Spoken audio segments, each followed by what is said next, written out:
you suck at cooking, yeah, you totally suck.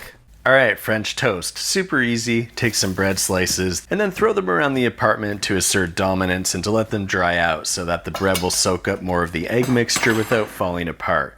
If you're already the alpha where you live, or if you're very careful with your bread, you can skip this step. Crack 2 eggs in a bowl, and if you drop in a piece of the shell, you can get it out with another piece of shell, or with 9 forks, or with a pair of eggshell tweezers. You can also get a piece of shell out by using the gravitational pull of a bigger piece of shell. Now we'll add in 3/8 a cup of milk, a half teaspoon of cinnamon, a pinch of salt, and 1/8 teaspoon of vanilla extract. You can use pure vanilla extract or vanilla extract that's been to hell, and we'll Wangjangle that together until we've got an omelette you'd never want to eat.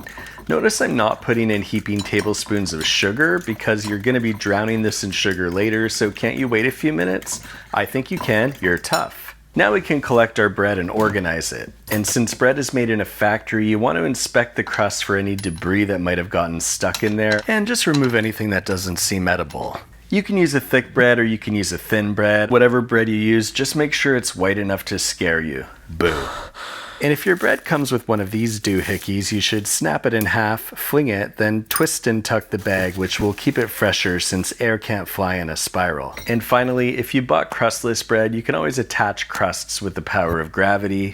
You're going to need a wide flat vessel, like a wide bowl or a pie plate, or an upside down lid, or a giant empty drawer. One approach is to soak the bread in the egg smoothie for 30 seconds each side. This works well with stiff, thick bread or very careful hands, but you can also just do a quick dip on each side, especially if your mixture is more eggy or if you don't want it soggy in the middle. Medium heat, adding butter and a bit of vegetable oil. Insert the square bread into the round pan. We'll cook that for a couple minutes until it's beautifully golden brown on one side, then give it a flip until it's golden brown on the other side.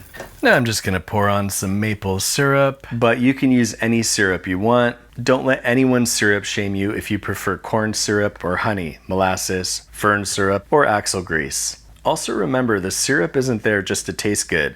It's throat lubricant to help the French toast get into your stomach. And if you don't like French toast, you can always have English toast, or Dutch toast, or super French toast. And remember, if you're making this for someone who really hates France, you can trick them into eating French toast instead. Mmm.